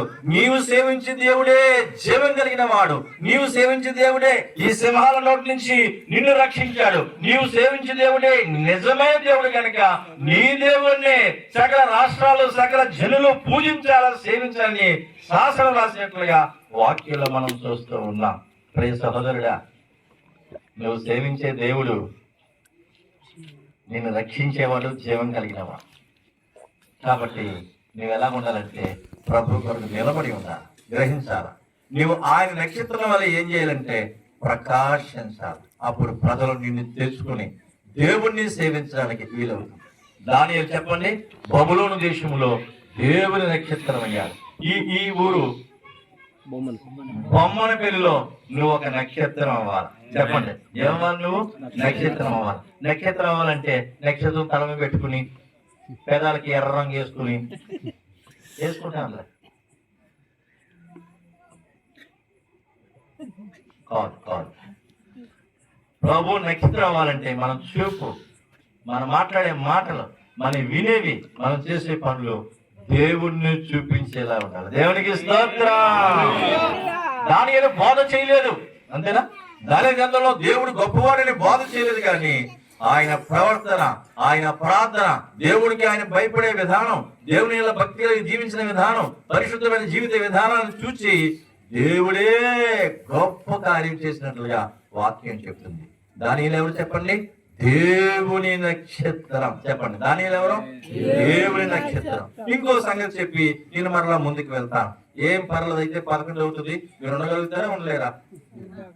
ఏలియా. చెప్పండి, ఏం పేరు? ఆయన పేరు ఏలియా. ఈ ఏలియా ఏం చేశాడు? ఒక్కడే ప్రభు పక్షంగా నిలబడ్డాడు. అవతల ఎంతమంది ఉన్నారు? ఇంచుమించు 850 మంది బయలు ప్రవక్తలు ఉన్నారు. దేవుడికి కాని వాడిని సేవించే వారి సంఖ్య ఎక్కువగా ఉంది, దేవుణ్ణి సేవించే వ్యక్తి యొక్క సంఖ్య తక్కువగా ఉంది. ఎక్కువగా మంది ఉంది. ఆ యొక్క బయలు ప్రవక్తల పక్కన ఎవరున్నారంటే సైన్యం ఉంది, రాజు ఉన్నాడు, మంత్రి ఉంది, రాణి కూడా ఉంది. మొత్తం ఈ సైన్యం అంతా కూడా ఈ భక్తుని ప్రాణాన్ని తీయడానికి చూస్తూ ఉంది. అప్పుడు ఒక సవాలు దేవుని ద్వారా అనుమతి పొంది ఒక సవాల్ని విసిరాడు. అక్కడ ఉన్న ఒక పెద్ద కందకాన్ని తవ్వించి అందులో ఎద్దు మాంసాన్ని పోసి కట్టెలన్నీ కూడా పేర్చి దాని నిండా నీళ్లు 2-3 సార్లు పైకి పొర్లే విధంగా ప్రవహింపజేసి దేవునికి ప్రార్థన చేస్తా ఉన్నాడు. ప్రభువా, తండ్రి యెహోవా, అబ్రహాము, ఇస్సాకు, యాకోబుల దేవా, నీ సెలవు చేత ఈ కార్యాలు నేను చేస్తున్నానని, దయచేసి ప్రభువా నీవు దేవుడివై ఉన్నావని ఈ ప్రజలందరూ తెలుసుకున్నట్లుగా దయచేసి అని అక్కడ అలాగూ ప్రార్థన చేయించి ఉండగా, ప్రార్థన ముగించడా ముగించలేదా? వాక్యంలో ఉంది. ముగించడా ముగించలేదా? ముగించలేదా? ముగించలేదు. అతడు అలాగున, లేకపోతే అతడు ఇలాగున ప్రార్థన చేయించి ఉండగా అని రాయబడ్డాడు. అంతేనమ్మా? అంతే కదా? ప్రార్థన చేయించు ఉండగా. గొప్ప సంగతి చెప్పనా? ప్రార్థన జరుగుతూ ఉండగా నీకేమొస్తుంది? ప్రార్థన చేస్తూ ఉండగా నీకేమొస్తుంది?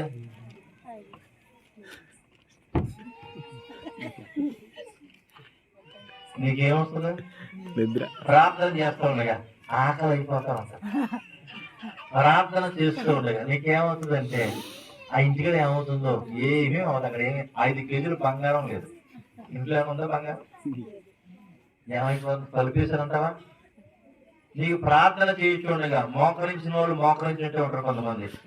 పక్కోరు లేదు ప్రార్థన నాకు తెలియదేటి తోతరం అని అంటున్నాను. ప్రార్థన నీకు అయ్యగారు ఏమన్నాడంటే, అమ్మ ఆమె లేపు అంటుంటే లేవు అయ్యగారిని లేపుతున్నాడు. ఇప్పుడుగా నాకు తెలియదేటి నేను అయ్యగారి కోసమే ప్రార్థన చేస్తాను. ఎవరికోసం చేస్తున్నా? ఆ పక్క మంది నువ్వు అయ్యగారి కోసమే ప్రార్థన చేస్తుంటే గొరకెందుకు వచ్చిందని అడిగాను. అప్పులు ఏం చేస్తున్నారు? కప్పిపుచ్చుకుంటున్నారు, కవర్ చేస్తున్నారు, పౌడర్ కోటింగ్ ఇస్తున్నారు. వాక్యం చెప్తుంది, భక్తుడిని ఏలియా దేవుని అనుమతితో దేవునికి ప్రార్థన చేస్తా ఉన్నాడు. నీవు దేవుడవు, నీవు జీవం కలిగిన వాడవు, దయచేసి నేను నీ సేవకుడిని, అవతల మంది ఎక్కువ ఉంది, నీ పక్షిగా రోషం కలిగిన వాడిని నేను ఒక్కడిని నిలబడ్డాను ప్రభు అని అతడు ఇలాగనే ప్రార్థన చేయించుండగా యెహోవా అగ్ని ఆకాశం నుంచి దిగి ఆ కందకాన్ని, ఆ రాళ్లను, ఆ కట్టెలను, ఆ ఎద్దు మాంసాన్ని, ఆ నీళ్ళని ఆరిపోచేసింది. దేవునికి స్తోత్రం, దేవునికి స్తోత్రం. ఇప్పుడు చెప్పండి, ఏలియా గొప్పవాడే కదా? ఎంత గొప్పవాడు? ఆకాశం నుంచి అగ్ని దింపాడంటే గొప్పవాడే కదా? పరిశుద్ధ బైబిల్ గ్రంథంలో ఎలా రాయబడిన మాటలు చూస్తున్నాం మనం. 18వ అధ్యాయం, మొదటి రాజుల గ్రంథం 18వ అధ్యాయం రండి, వాక్యంలో రండి. 18వ అధ్యాయంలో ఉన్న మాటలు మనం జ్ఞాపకం చేసుకుంటూ ఉన్నాం. పరిశుద్ధ బైబిల్ గ్రంథం నుంచి చదువుదాం. 38 నుంచి. అతను ఎలాగున ప్రార్థన చేయించి ఉండగా యెహోవా అగ్ని దిగి దహన బలిని, పశువులను, గడ్డెలను, రాళ్లను, బుగ్గిని దహించి కందకమందున నీళ్లను ఆరిపోజేసాను. జనులందరూ దాన్ని చూసి సాగిలపడి యెహోవా దేవుడిని కేకలు వేసరే. ఏలియా దేవుడు అని అన్నారా?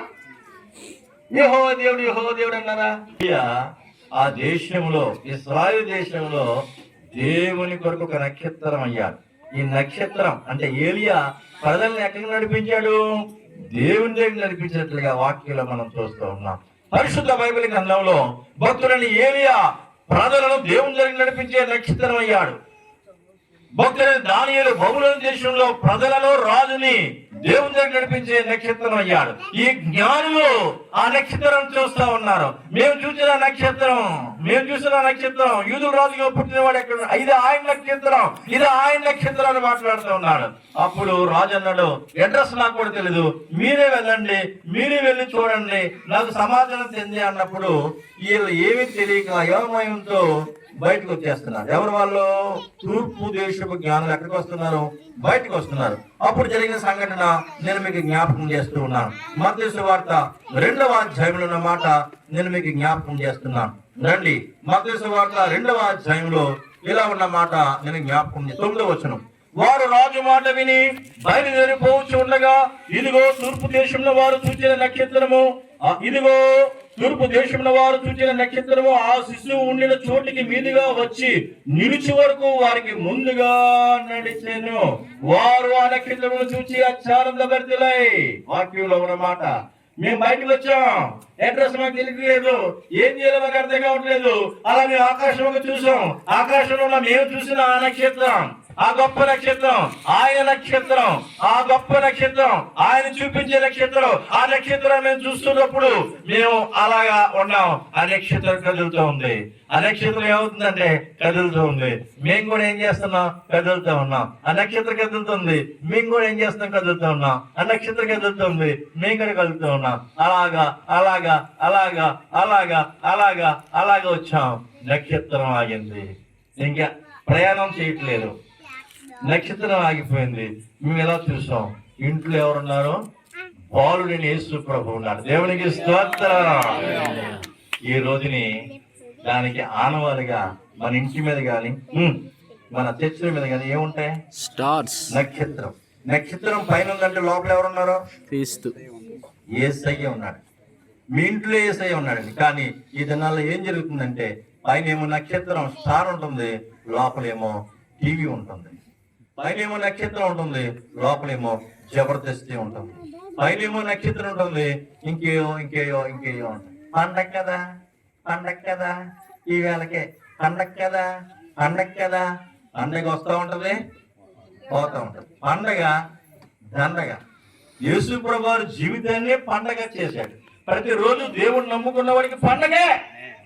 ప్రతిరోజు జీవితంలో దేవుడు నమ్ముకున్న ప్రతి వ్యక్తికి కూడా పండగే, కానీ దండగ కాదని దేవుని పేరు తెలియజేస్తా ఉన్నా. మంచిది. నక్షత్రం వచ్చి ఎక్కడ ఆగింది? ఇంటి మీద ఆగింది. వారు ఆ నక్షత్రాన్ని చూచి, ఎవరు వాళ్ళు? జ్ఞానులు. నీకు దండం పెడతాం, నువ్వు లేకపోతే మాకు అడ్రస్ దొరకదు, నీకు మొక్కుకుంటాం, నక్షత్రం పేరు మీద ప్రతి సంవత్సరం మీకు స్థల నీళ్ళు ఇస్తాం అని అన్నారా? అన్నారు. మనం కూడా అప్పుడప్పుడు ఇలా చెప్తాం, మీకు అర్థం కాదు. కరెంట్ పోతుంది, మళ్ళీ వస్తూ ఉంటాం. వస్తుందా? ఫీజు కొట్టేయచ్చు, ఆ లైన్ మార్చొచ్చు, ఏదైనా వైర్ తెగిపోవచ్చు. ఇలా అన్నప్పుడు కరెంట్ ఆగిపోతాం. మనం ఏం చేస్తామంటే మళ్ళీ కరెంట్ రాగానే సత్యం అంటాం. కరెంట్ సత్యమా? కరెంట్ ఎవరు కనిపెట్టారు? మనుషుడే. మనుషుడు సత్యమా? కాదు. మనం ఏం చేస్తాం? కరెంట్ అది చూడు, నేను చెప్పారా? అప్పుడు నేను అన్నాను, చాలాసార్లు చెప్పాను, మీకు తెలియదు. నాకు ఈ ముద్దులో ఇచ్చేవాళ్ళు అన్నాం అనుకో, ఇలా వెళ్ళిపోవచ్చు, అలా వెళ్ళిపోవచ్చు గాలి. చందంగా దాని దగ్గరికి వెళ్ళి ఆ వైర్ తీసి అందులో పెట్టు.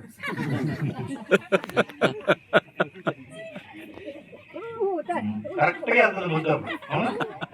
నక్షత్రం ఏంటో అప్పుడు నీకు కనపడదు. మనం మనుషులం. చెప్పండి, మనం ఎవరు చెప్పండి? మనుషులం. మనం ఏం చేయకూడదు? అజ్ఞానమైన పనులు మనం చేసేవారిగా ఉండగలం.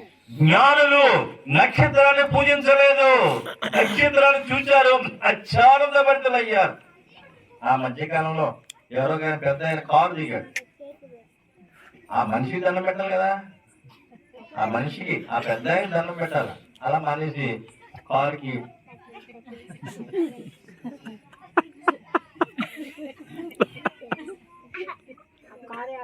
అంటే ఏమైపోయింది? ఆ కారు అయితే ఇంకో కారు ఎత్తాడు, ఆ కారు అయితే ఆటోలో వస్తాడు, బండిలో వస్తాడు. మనిషి ముఖ్యమా కారు ముఖ్యమా? మనిషి ముఖ్యం. కొంతమందికి తెలివితేటలు ఏమవుతున్నాయంటే ఎక్కువైపోయి ఏం చేస్తున్నారో అర్థం కావట్లేదు. రెండోది మీకు చెప్తున్నాను, ఇదేం తప్పు కాదు, మీకు తెలిసిన సంగతులు ఇవన్నీ కూడా. పాలు తాగాలి, నెల తాగట్లేదు.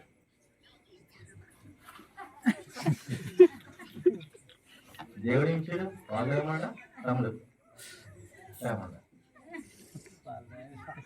చాలా మంది ఏం చేస్తున్నారు? చెప్పే వాస్తవం కదా. రాత్రి జ్ఞానం గల మాటలు ప్రభు నీతో మాట్లాడుతూ ఉన్నాను. ఈ జ్ఞానం నక్షత్రాన్ని పూజించలేదు, నక్షత్రానికి సాగే పడలేదు, నక్షత్రానికి పాలకులు కూడా ఇవ్వలేదు. వీళ్ళు ఏం చేస్తున్నారంటే దాన్ని చూశారు, అత్యానంద మధ్యలో ఇచ్చారు, అది ఆగిపోయింది. ఇంట్లోకి చూశారు, బాలుడైన యేసు ప్రభు వారు కనపడుతూ ఉన్నారు. వెంటనే వారు మోకరించి సాగిల పడి, వాక్యంలో ఉంది బంగారమును. దాని అర్థం బంగారం రాజులకు పెట్టే కిరీటానికి వాడేది. అంటే బంగారం ఎవరికి ఉంటుంది? రాజు నెత్తి మీద ఉంటుంది. వారు చెప్తున్నారు ఈయన అసలైన రాజు, మిగతా రాజ్యాలన్నీ కూడా నాశనం అయిపోతాయి, ఈయన రాజ్యం మాత్రం నాశనం కాదు. ఈయనే రాజుల రాజు, ప్రభువులు ప్రభు, ఈయనే రాజు. ఈయనకి మేము కానుక ఇచ్చి నమస్కరిస్తాం. ఇంకొక వ్యక్తి వచ్చాడు, ఆయనకి ఏమి ఇస్తున్నారంటే సాంబ్రాన్ని ఇస్తా ఉన్నాడు. సాంబ్రాన్ని దేనికి వేస్తాం? పూజకు వాడతారు. ప్రభువా, మా ఆరాధనకు, మా పాటలకు, మా ప్రార్థనలకు నీవు యోగ్యుడవు, యోగ్యుడవు కాబట్టి నిన్ను మేము సేవిస్తాం. ఇంతకుముందు సేవకులందరూ కూడా నిలబడి ఆత్మతో సత్యముతో ఆరాధిద్దాం అన్నారా లేదా? ఆయనకి పూజ, ఆయనకి అగరబత్తి అవసరం లేదు, ఆయనకి కొవ్వొత్తి అవసరం లేదు. నీ హృదయంలో నుంచి ఆయనకి పూజ. మా పూజకి ఈయన అర్హుడు కాబట్టి ఇదిగో ఈ సాంబ్రాణి అన్నట్లుగా సాదృశ్యంగా ఆయనకి అది ఇస్తా ఉన్నా. ఇంకొక ఆయన వచ్చాడు, ఏమిస్తున్నాడు? బోళం ఇస్తున్నాడు. అంటే చేదు అని అర్థం. యేసు ప్రభు వారు పొందబోయే మరణాన్ని సూచించే, ఆ శ్రమలను సూచించే ఆ చేదుని ఈ భక్తుడు, ఈ జ్ఞాని దేవునికి ఏం చేస్తున్నాడంటే కానుక ఇస్తా ఉన్నా. ఎంతమంది ఇస్తున్నారు? ముగ్గురు రాయబడ్డది. ముగ్గురులో ఆయన ఏమి ఇచ్చాడు? బంగారం ఇచ్చాడు. ఇంకో ఆయన ఏమి ఇచ్చాడు? సాంబ్రాన్ని ఇచ్చాడు. ఇంకో ఆయన ఏమి ఇచ్చాడు? గోళం ఇచ్చాడు. తర్వాత ఏం చేశారు? దేవుణ్ణి పూజించారు, దేవుణ్ణి మొక్కారు, సాగిలి పడ్డారు అన్న సంగతులు ఆ వచనంలో రాయబడ్డాయి. మంచిది. మరి నువ్వేమిస్తున్నావు? నువ్వేమిస్తున్నావు? ఒక ఆమెను అడిగాను, అమ్మ క్రిస్మస్ వాళ్ళకి మీరు ఏమిస్తారంటే ఆమె ఉంది, నా దగ్గర ఏముంది, నా దగ్గర ఏముంది. ఒక ఆయన అడిగాను, నా దగ్గర ఏమున్నాయి, నా దగ్గర ఏమున్నాయి. తెల్లారి ఒక వారం తర్వాత ఆయన దగ్గర ఏమీ లేవు. ఉన్న 500 పోయింది, ఆ 1000 పోయింది, ఆ 10 పోయింది, ఏమీ లేవు. అయ్యారు మా దగ్గర ఏమీ లేవండి, మా కోసం ప్రార్థన చేస్తారా? ఈ అమ్మ నిన్ను అడిగితే ఇలాగ అంటే ఉన్నాయి కూడా ఏమైపోయినాయి? దేవుని నమ్ముకున్న మనము, దేవుని ప్రేమను పొందుకున్న మనము, మా మహా గొప్ప దేవుడు పరలోకాన్ని విడిచిపెట్టి మానవాకారంతో భూమి మీదకి వస్తే ఆయన్ని చేర్చుకున్న మనము, ఆయన్ని ప్రేమిస్తూ తిరిగి మరలా ఆయనకి మనం ఏం చేసేవారిగా ఉండాలంటే ఇచ్చేవారిగా ఉండాలి. భక్తుడు అన్నాడు, భక్తుడు పాట పాడుతూ ఉన్నాడు, జ్ఞానినైతే కానుక ఇస్తాను, గొల్లనైతే గొర్రెనిస్తాను, ఏమీ లేని దీనుణ్ణి ప్రభువా, నా జీవితాన్ని నీ కొరకు సమర్పిస్తూ ఉన్నాను. దేవునికి స్తోత్రం.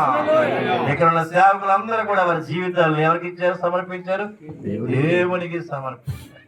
ఈయన ముఖం చూసి మాట్లాడుతూ ఉంటుంటే, ఈయన ఫోన్ చేస్తూ ఉంటుంటే పర్లేదు, రాత్రి అయినా పర్లేదు, రాత్రి అంతా బయలుదేరి ప్రయాణం చేసి వెళ్ళిపోదాం, ఏం మాట్లాడుతున్నారు మర్యాదగా వెళ్ళిపోవాలి మనం, అంతేగా అనిపిస్తాం.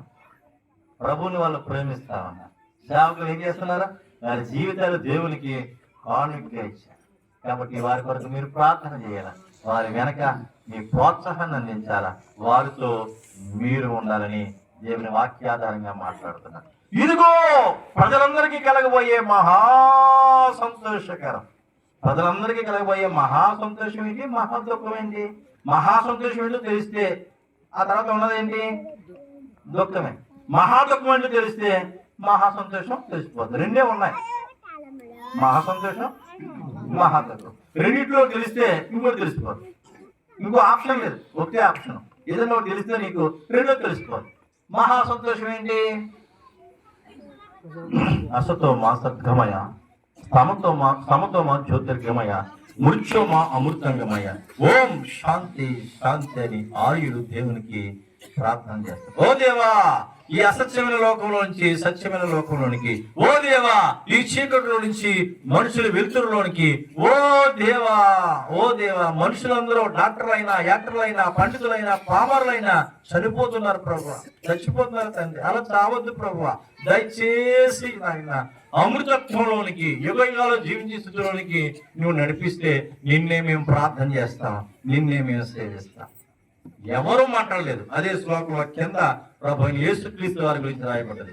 అహమేవా సత్య, అహమేవా పద, అహమేవా జగతో జ్యోతిః. దాని అర్థం యోహాను సువార్త 14వ అధ్యాయం 6వ వచనం చెప్తుంది. అందుకు యేసు నేనే మార్గమును సత్యమును జీవమునై ఉన్నాను. అందుకు యేసు నేనే మార్గమును సత్యమును జీవమునై ఉన్నాను. నా ద్వారా తప్ప, నేను లేకుండా, నేను కాకుండా, నా ద్వారా కాకుండా ఎవరు కూడా పరలోకమనే మోక్షానికి చేరుకోలేరని వాక్యంలో ఖండితంగా యోహాను సువార్త 14వ అధ్యాయము 6వ వచనంలో ప్రభు అయిన యేసుక్రీస్తు వారు సెలవిచ్చిన మాటలు మనం జ్ఞాపకం చేసుకుంటూ ఉన్నాం. మనుషులందరూ ఎలా ఉండాలా? నిత్యము జీవించాలి. మనుషులందరూ నిత్యం జీవించకుండా ఉండాలంటే అది మరణం. మరణం అనేది బహు దుఃఖాన్ని కలిగిస్తుంది. చనిపోయిన వ్యక్తి కొరకు ఎన్నిసార్లు నువ్వు ఏడ్చినా, ఎన్ని అన్నదానాలు చేసినా, ఎన్ని వస్త్రదానాలు చేసినా, ఎన్ని విగ్రహాలు కట్టించినా, నువ్వెన్నెన్ని ఆయన పేరు మీద చేసినా, చనిపోయిన వ్యక్తి మరలా పుట్టినట్టుగా ఉందా అంటే, నువ్వు ఏడుస్తున్నప్పుడు లేచి ఏడకమ్మన్నట్లుగా ఉందా అంటే లేనే లేదు. ఎంత దుఃఖం, ఎంత దుఃఖం, ఎంత దుఃఖం. ఈ దుఃఖానికి మూలం ఏంటి? పాపం. వాక్యం చెప్తుంది, ఏలయనగా పాపం వల్ల జీవితము మరణం, ఏలయనగా పాపం వల్ల జీవితం మరణం. మరణం పోవాలంటే పాపం పోవాలా? వాక్యం చెప్తుంది. ఆదికాండ గ్రంథం 2వ అధ్యాయంలో ఆదాము హవ్వలతో దేవుడు చెప్తున్నాడు, ఈ ఏదేరు తోటలో ఉన్న ప్రతి వృక్ష ఫలాన్ని మీరు నిరభ్యంతరంగా తినవచ్చు, కానీ ఇదిగో మంచి చెట్లు తెలిపి ఆ వృక్ష ఫలాన్ని మీరు తింటే కనుక నిశ్చయంగా ఏమైపోతారు? చచ్చిపోతారు, చనిపోతారని ప్రభు చెప్పారు. ప్రభు ఆజ్ఞను మీరారు. ఎవరు మీరేటట్లు చేసింది? సైతాన్ గారు ఏం చేసిందంటే ప్రేరేపించాడు. ఎవరిని? అవ్వని ప్రేరేపించారు. ఈ ఆదాము గారు అవ్వ ఇద్దరు కూడా దేవుని ఆజ్ఞను మీరి, దేవుడు తినవద్దని ఆజ్ఞాపించిన ఆ పండులు తిని పాపం చేశారు. దాని అర్థం దేవుని ఆజ్ఞని మీరారు. వాక్యం చెప్తుంది, పాపం అంటే ఆజ్ఞ అతిక్రమమే పాపమని, చేయవద్దన్న పని చేయటమే పాపమని, చేయమన్న పని చేయకుండా ఆగిపోవడమే పాపమని వాక్యం చెప్తుంది. దేవుని ఆజ్ఞన మనుషుడు మీరాడు. ఆ నాటి నుండి అంటే ఆదాము దగ్గర నుంచి నేటి వరకు మనుషులందరూ ఏమైపోతా ఉన్నారు? మరణం అయిపోతారు. ఇందులో మందులు ఇచ్చిన డాక్టర్ల గారు కూడా ఉన్నారు. లేదా డాక్టర్ గారు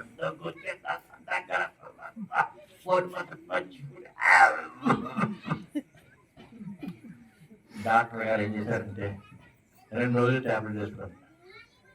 ఒకటి వేసుకున్నాం, 2 వేసుకున్నాం, పూర్తి వేసుకున్నాం. డాక్టర్ గారు నువ్వు దేవుడు అయ్యా, నీ చెయ్యి సలవ చెయ్య, నీ చెయ్యేసావు సలవ చెయ్యి, నీ చేతితో ఇచ్చావు ట్యాబ్లెట్, మొత్తం దొరికేంత పోయి కడుపు అంతా పచ్చిపోయి అంతా అయిపోయింది. మంచిగా తిన్నానయ్యా, కొంతకాలానికి ఆయనకి వచ్చింది దగ్గు. ఎవరికి? డాక్టర్ రావచ్చా రాకూడదా? మళ్ళా మనం అటు చెప్పండి, రోగం ఎవరికి వస్తుంది? అందరూ డాక్టర్ ఉన్నారు లేదా? ఇలా చెప్పుకుంటూ పోతే పాపం వల్ల మరణం వచ్చింది. పాపం వల్ల ఏమొచ్చింది? మరణం వచ్చింది. ఆదాము దగ్గర నుంచి ఇందులో డాక్టర్లున్నా, యాక్టర్లున్నా, బలవంతులున్నా, ధనవంతులున్నా, పండితులున్నా, దేశాన్ని వెళ్ళేవారు, ప్రపంచాన్ని వెళ్ళేవారు, జ్ఞానం కలిగిన వారు, ధనం కలిగిన వారు ఎంతమంది ఉన్నా అంతమంది కూడా భూమి పుట్టి ఎంతకాలం అయిందో అంతకాలం నుంచి నేటి వరకు కూడా మనుషులందరూ మరణిస్తూ ఉన్నారు. మరణం ఎవరి మూలంగా వచ్చింది? ఆదాము అవతారం వచ్చింది. అర్థమైందా? ఈ మరణం ఎవరి ద్వారా వచ్చింది? ఆదాము దగ్గర నుంచి వచ్చింది. ఈ మరణాన్ని ఏం చేయాలా? కట్ చేయాల, ఇంక ప్రవహించకుండా ఆపేయాల. ఆ మధ్యకాలంలో కరోనా వచ్చింది. ఎంతమందికి వచ్చింది? ఈ ఊర్లో 5 వచ్చింది అనుకో కాసేపు. ఈ 5 వచ్చింది కాబట్టి ప్రభుత్వం గుర్తించింది, అందరికి పరీక్ష చేసింది, ముక్కులో పొల పెట్టింది, అంతే కదా, ముక్కులో పెట్టింది. అప్పుడు కరోనా వచ్చింది. అడిగాను ఆ 5 ఇంట్లో పెట్టింది, వాళ్ళకి మందు వేసింది కదా, వారికి కాయగూరలు ఇచ్చింది, వారికి మంచి భోజనం పెట్టమన్నది. పుల్లుగా తినేదా అన్నం తీసుకోవాలా, పుల్లుగా తినేదా అన్నం తీసుకోవాలి. ఆ 5 రోజులు 10 రోజులు 15 రోజులు అయిపోయింది, ముక్కులో పొల పెట్టి చూసింది, తగ్గిపోయింది, బయటకు వెళ్ళిపో. నువ్వు కానీ బయటకు వచ్చావు అనుకో, 5, 10, 20, 50 మొత్తం ఊరంతా, జిల్లా అంతా, రాష్ట్రం అంతా, దేశం అంతా మొత్తం వ్యాపించారు. కాబట్టి నీ ప్రాణం చాలా ముఖ్యం. దేశంలో విమానాలు ఆగిపోయినాయి, ట్రైన్స్ ఆగిపోయినాయి, బస్సులు ఆగిపోయినాయి, బళ్ళు ఆగిపోయినాయి, చర్చలు ఆగిపోయినాయి, అన్ని ఏ ఊళ్ళో అక్కడే గప్చుప్. వ్యాధి పోవటానికి గవర్నమెంట్ ఏం చేసిందంటే, మీ ప్రాణాలు మాకు చాలా విలువైనవి, ఏ పనికి వెళ్ళద్దని ఆపేసి. ఎంత గొప్ప పరిశుద్ధ బైబిల్ గ్రంథంలో పాపములొచ్చు జీతం మరణం. మరణం పోవాలంటే పాపం పోవాలా? పాపం పోవాలంటే వాక్యం చెప్తుంది పాపము లేని వాడు రావాలి. పరిశుద్ధ బైబిల్ గ్రంథంలో 1 యోహాను పత్రిక 3వ అధ్యాయం చెప్తుంది పాపములను తీసివేయటకే ఆయన ప్రత్యక్షమైన మీకు తెలియను, ఆయనలో ఏమి లేదు, పాపం ఏమీ లేదని పరిశుద్ధ గ్రంథం ఆయన కొరకు మాట్లాడుతుంది. తేలిక ఎక్కడ ఉండదు విషం, తేలిక ఎక్కడ ఉండదు విషం, కొండిలో తోకలో ఉంటది విషం. ఇప్పుడు నేను చిన్నప్పుడు అంటే కాలేజ్ టైంలోను తేళ్లు పట్టుకుని ఆడించేవాళ్ళు, ఆడపిల్లలు కానీ మగపిల్లలు కానీ. అయిపోయి ఎంత దైవీనికి తేళ్లు పట్టుకున్నాడా? తేళ్ళు ఏం చేశాడు? పట్టుకున్నాడు, చేతితో కనుక్కున్నాడు. పుట్టిందే నాకు కూడా భయమే. నేనేం చేశాను? ఎలా ఉన్నకుండే కట్ చేశాను. ఇప్పుడు ఏమైంది? మామూలు అయింది. అది దానివల్ల ప్రమాదం ఉందా లేదా? ప్రభువైన యేసుక్రీస్తు వారు శిలువనే మహాయజ్ఞం చేసి పాపానికి, మరణానికి మూలమైన పాపాన్ని తీసివేయడానికే ఆయన ఈ లోకానికి పాపంగా, శాపంగా ఈ భూలోకానికి వచ్చి మనుషుని పలికిగా పుట్టి దాసుని స్వరూపాన్ని ధరించుకొని తన్ను తానే రిక్తునిగా చేసుకుని శిలువ మరణం పొందాడని పరిశుద్ధ బైబిల్ గ్రంథం ఫిలిప్పీ పత్రిక 2వ అధ్యాయంలో ఆయన కొరకు రాయబడ్డదే. ఎంత గొప్ప దేవుడు! పాపిని ఆయన ప్రేమిస్తూ ఉన్నాడు. చెప్పండి, పాపిని ఆయన ప్రేమిస్తున్నాడు. ఎవరిని ద్వేషిస్తున్నాడు? పాపాన్ని ఆయన ద్వేషిస్తున్నాడు. పాపం కొరకు ఆయన ఏం చేశాడంటే శిలువనే మహాయజ్ఞంలో ఆ పాపానికి ప్రాయశ్చిత్తం చేసినట్లుగా వేదం ఆయన కొరకు మాట్లాడుతుంది. పరిశుద్ధ బైబిల్ గ్రంథం నుంచి 1 యోహాను పత్రిక 4వ అధ్యాయం చెబుతుంది. 1 యోహాను పత్రిక 4వ అధ్యాయంలో ఇలా ఉన్న మాటలు నేను జ్ఞాపకం చేస్తున్నాను. 10వ వచనాన్ని చదివి నేను ముగిస్తాను. 1 యోహాను పత్రిక 4వ అధ్యాయము 10వ వచనం చెబుతుంది, ఈ విధంగా రాయబడ్డది, మనము దేవుణ్ణి ప్రేమించదని కాదు గాని తానే మనల్ని ప్రేమించి మన పాపములకు ప్రాయశ్చిత్తమై ఉండుటకు తన కుమారుని పంపెను. ఇందులో ప్రేమ ఉన్నది. దేవుణ్ణి మనం ప్రేమించలేదు, దేవుడే మనల్ని ప్రేమించి మన పాపానికి పరిహారం చేయటానికి, మన పాపానికి పరిహారం చేయటానికి. పరిహారం ఏంటి చెప్పి నేను ముగిస్తా. సృష్టి 4 రకాలుగా ఉంది. ఒకటి ఆకాశంలో ఎగిరే పక్షుల జాతి, కొంగలు, గెద్దలు, ఇవన్నీ పక్షుల జాతి. 2వ జాతి భూమి మీద ఉన్న జంతువులు ఉన్నాయి కదా, కుక్కలు, నక్కలు, ఆవులు, గేదెలు, పందులు, గొర్రెలు, మేకలు, ఇవన్నీ జంతువులు. 3వ రకం జలచరాలు, అంటే నీటిలో ఉన్న కొర్రమేళ్ళు, చేపలు, మొసళ్ళు, ఇవన్నీ నీటిలో జీవించాయి. ఎన్ని చెప్పాను? 1 పక్షి జాతి ఆకాశంలో ఉంటాయి, 2 జంతు జాతి ఎక్కడ ఉంటాయి? భూమిలో ఉంటాయి, భూమి పైన ఉంటాయి. 3వది జలచరాలు, అంటే జలం లోపల బ్రతికేవి. మొత్తం ఏం చెప్పాను? 3 చెప్పాను. 4వది ఏది? మనుష్యుడు. అవునా కదా? మాట్లాడలేదండి. 4 ప్రాణంతో ఉన్న వాళ్ళమే. చేపలు కానీ, పక్షులు కానీ, జంతువులు కానీ, మనుషులు కానీ ఏముంది? ప్రాణం ఉంది. ఇందులో ఎవరు గొప్పోడు? మనుషుడు గొప్పవాడు. చెప్పండి, మనుషుడు ఎవరు? గొప్పవాడు. ఈ మనుషుని యొక్క పాపానికి పరిహారం కావాలంటే ఆ పక్షిని గాని, లేకపోతే చెట్టు ఫలాలను గాని, లేకపోతే జంతువుని గాని, లేకపోతే జలచరాలు గాని ఏదైనా తీసేసి బలిగా ఇస్తే మనుషుని యొక్క పాపం పరిహరింపబడుతుందా అంటే ఎక్కువ మనుషుడు తక్కువ పక్షులు జలచరాలు జంతువులు కనుక ఎక్కువ వాడి పాపాన్ని తక్కువ ఏం చేయలేవు, తీయలేవు. మరి ఈ పాపం పోవాలంటే మనం ఏం చేయొచ్చు? ఏదైనా అన్నదానం గాని, వస్త్రదానం గాని, భూదానం గాని, ధనదానం గాని, ఇంకేదైనా ధనం మనం వెచ్చిస్తే మనకి ఏదైనా పుణ్యం వస్తే మనం పరలోకి వెళ్తామని ఆలోచన చేస్తే, అలా ఆలోచన చేస్తే సినిమా యాక్టర్లు, రాజకీయ నాయకులు, డబ్బున్న వాళ్ళందరూ కూడా ఏం చేస్తారు? లైఫ్ ని ఎంజాయ్ చేసి వారి డబ్బు ఎక్కడన్నా ఒక ఊరికి ఇచ్చి అన్నదానం చేసి పాపాన్ని ఏం చేస్తారంటే పరిహరించుకుంటారు. అట్లా లేనే లేదు, అట్లా లేనే లేదు. నీ పాపం పరిహరించే గొప్ప వ్యక్తి ప్రభువైన యేసుక్రీస్తు వారు. ఆయన నిన్ను ప్రేమించాడు, మనం ఆయన్ని ప్రేమించలేదు. దేవుడు మనల్ని ప్రేమించాడు, మనం ఆయన ప్రేమించలేదు. మన పాపానికి ప్రాయశ్చిత్తం చేయడానికి తన ప్రియమైన కుమారుణ్ణి నిన్ను నన్ను కూడా ప్రేమించి ఈ భూలోకి పంపించాడు. ఆయనే ప్రభువైన యేసుక్రీస్తు. దేవునికి స్తోత్రం. ఈ రోజు క్రీస్తు శకం 2024వ సంవత్సరం 12వ నెల, ఈ రోజు 19వ తేదీ. అంటే 2024 సంవత్సరాల 12 నెలల 19 రోజులు అయ్యింది.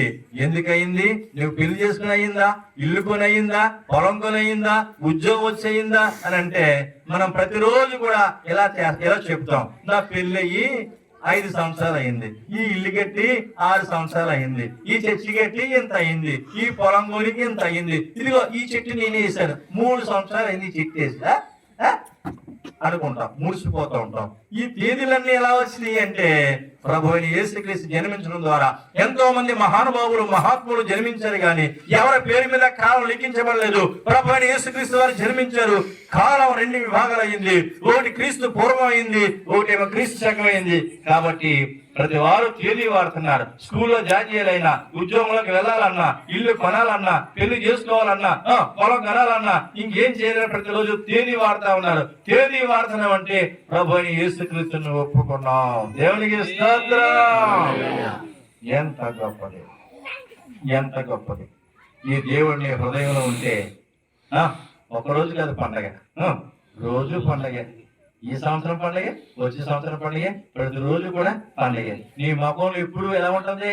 నవ్వుతూనే వెలుగుతూనే ఉంటావని వాక్యం చెప్తుంది.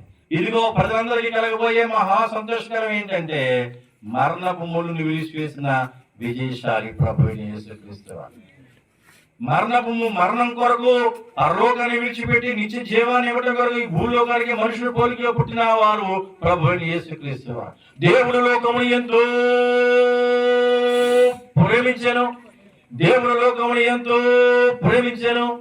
లోకం అంటే మట్టి కాదు, లోకం అంటే మనుషుల్ని దేవుడు ఏం చేస్తా ఉన్నాడంటే ప్రేమిస్తూ ఉన్నాడు. చెల్లి తమ్ముడు నిన్ను నన్ను కూడా ఆయన ఏం చేస్తున్నాడు? ప్రేమిస్తున్నాడు. దేవుడు లోకమును ఎంతో ప్రేమించాను కాగా ఆయన తన అద్వితీయ కుమారునిగా పుట్టిన ప్రభువైన యేసుక్రీస్తునందు విశ్వాసం ఉంచే ప్రతి వారిలో నశింపగా నిత్య జీవం పొందినట్లు ఏ వ్యక్తి కూడా నాశనం కాకుండా, మరణం కాకుండా, లయం కాకుండా నిత్యము జీవించడానికి తన ప్రియమైన కుమారుని నిత్య జీవ కారకునిగా నిర్ణయించి ఈ భూలోకానికి పంపించారని పరిశుద్ధ గ్రంథము యోహాను సువార్త 3వ అధ్యాయంలో రాయబడ్డ మాటల్లో నేను మీకు జ్ఞాపకం చేస్తున్నా. పండగ వస్తుంది, పోతుంది, కానీ యేసు ప్రభువుని నువ్వు చేర్చుకుంటే ఈ భాగ్యం ఎవరికి లేదండి. ఈ భాగ్యం ఎవరికి లేదు, చనిపోయిన వారికి లేదు ఈ భాగ్యం. ప్రభువా నిన్ను నమ్ముకుంటాను, ఒక్క రోజు నన్ను బతికిస్తావా, బాప్తిసం తీసుకుంటానంటే వారికి ఈ భాగ్యం లేదండి. హాస్పిటల్ ఉన్నవారు మరి బతికి బట్టగట్టి బయటకు వస్తారో రారో తెలియదు, వారికి లేదు ఈ భాగ్యం. ప్రభు నీకు ఇచ్చాడు ఈ రాత్రి. ప్రభు నీతో మాట్లాడుతున్నాడు, నిన్ను ఆయన ప్రేమిస్తున్నాడు. నీ పాపానికి ఆయన ప్రాయశ్చిత్తం చేశాడు, నీ కొరకే ఆయన ఈ భూలోకానికి జన్మించాడు. ఎన్నో క్రిస్మస్ పండుగలు చూసావు, ఎన్నో సెమీ క్రిస్మస్ చూసావు, ఎన్నో కొత్త సంవత్సరాలు చూసావు, ఎన్నో మేలు దేవుని ద్వారా పొందావు. నీ జ్వరం వచ్చినప్పుడు, నీకు ఇరుగ్గా ఉన్నప్పుడు, ఇబ్బందిగా ఉన్నప్పుడు, వ్యాధితో ఉన్నప్పుడు, బాధతో ఉన్నప్పుడు దైవ సేవకులు నీ కొరకు ప్రార్థన చేయగా దేవుని సహాయం నీ పొందుకున్నావు. కుటుంబం ఏర్పడింది, సంతానం కలిగింది, సంతోషంగా జీవిస్తున్నావు. కానీ దేవునికి సమీప సమీపంగా నువ్వు జీవించడం లేదు.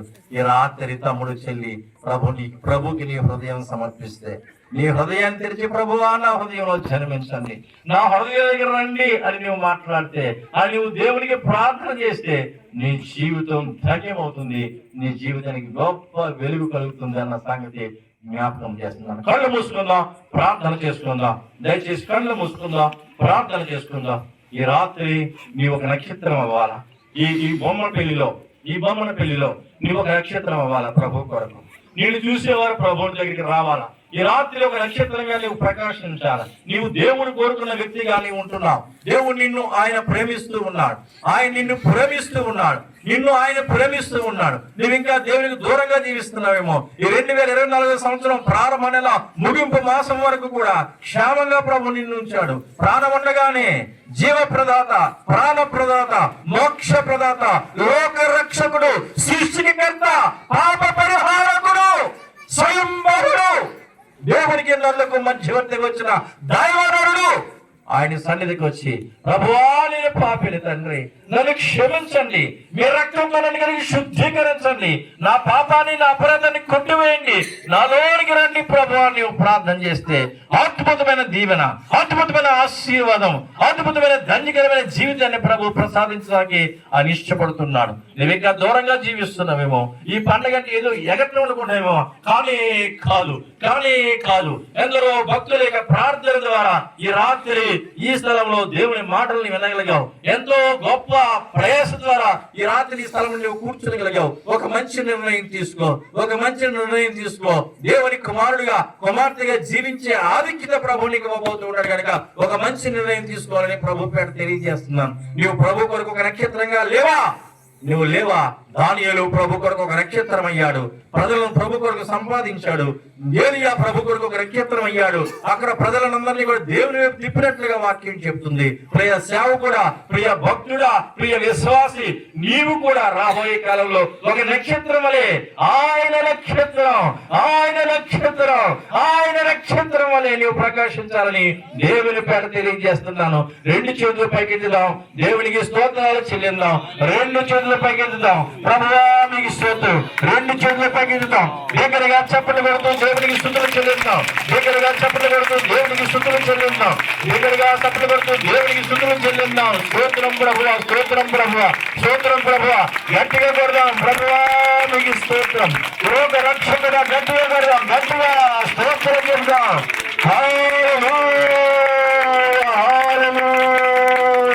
స్తోత్రం ప్రభువా, స్తోత్రం ప్రభువా. ప్రార్థన చేసుకుందాం. మన మధ్య దేవ సేవకులు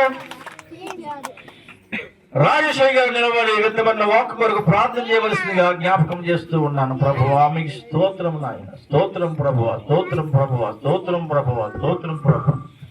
ప్రార్థన చేసుకో. మహాగణుడా, మహోన్నతుడా, మా ప్రియ పరలోకపు తండ్రి, ఈ యొక్క రాత్రి ఉన్నది నీవే మా కొరకు మహిమగల సింహాసనం విడిచిపెట్టి మహిమగల రాజుగా ఈ భూమికొచ్చి ఆరాధించబడిన గొప్ప దేవుడు అని, ఆరాధనకు యోగ్యుడు అని, ఆరాధనకు పూజనీయుడు అని, పూజకు అర్హుడు అని, నీలో ఉన్న దైవత్వాన్ని మేము గుర్తించి నీ నామాన్ని కనపరచవలనని ప్రభువా 2024 సంవత్సరంలో 19 రోజుల కిందట ఈ భూమి మీదకి వచ్చిన గొప్ప దేవుడు నాయన తండ్రి. ఈ రాత్రి ఈ గ్రామంలో ఉన్న నీ బిడ్డలతో మాట్లాడిన దైవశాఖల ద్వారా మాట్లాడిన విధానానికి స్తోత్రం నాయన. నీ మహిమగల సింహాసనం చేరాలంటే మానవుని పాపం పోవాలని దైవ గ్రంథం సెలవిచ్చిందయ్యా. మానవుని యొక్క పాపం పోవాలంటే రక్తం కావాలి, ఆ రక్తం పరిశుద్ధమైన లేఖన వాక్య భాగం సెలవిచ్చిందయ్యా. నిజమే నాయన, మా కొరకు ప్రాణం పెట్టేవాళ్ళు బంధువులు కానీ, స్నేహితులు కానీ, అన్నదమ్ములు కానీ లేరు, కానీ నీవే మమ్మల్ని ప్రేమించి మా కొరకై అమ్ములుగా ఎవరి రక్తం కాచి నీతో ఉన్న భాగ్యం మాకు ఇచ్చుటకై సింహాసనం రాజ్యాన్ని స్థిరపరిచిన గొప్ప దేవుడు నాయన. ఆ రాజ్యాన్ని చేర్చడానికే ప్రభువా, ఆ రాజ్యంలోని రక్షణ సువార్త ఇక్కడ విని అక్కడ రావడానికే ఈ యొక్క సెమీ క్రిస్మస్ తండ్రి. ఆ క్రిస్మస్ పని జన్మదిన వేడుకలు చేస్తున్న మేము ప్రపంచం అనుభవాలు చేస్తున్న ఈ యొక్క పండుగ దినాల్లో ప్రభువా నీ అద్భుతమైన అనేక ఆత్మల రక్షణలో సహాయం చేయండి తండ్రి. మాకే కాదు, మాతో ఉన్నవారికి కూడా నీ రక్షణ ప్రతి వారి కుటుంబం ఒయ్యపచేయమని ప్రార్థిస్తున్నాం తండ్రి. ఇంతవరకు నీ దాసులతో మాట్లాడిన విధానంకై నిజమేనైనా ఒక నక్షత్రం ఏరియా వల్లే ఒక దానియుల వలె మా గ్రామంలో బొమ్మల ఊర్లో ప్రభా అనేకులు నక్షత్రంగా మార్చబడులుగా కానీ ప్రార్థిస్తుంది తండ్రి. దైవ సేవకులను బట్టి, సంఘాల బట్టి తండ్రి, వారికి పరిచయం నిమిత్తం తండ్రి, ఆ సంఘ పెద్దలను బట్టి తండ్రి, మీరే వారిని ఒక నక్షత్రంగా వాడుకొని మీ సహాయం తెచ్చమని, వారిని కృప కనికర కటాక్షం గ్రామం మీద ఉంచమని యేసుక్రీస్తు నామములో ప్రార్థించి వేడుకున్నాం తండ్రి. ఆమేన్.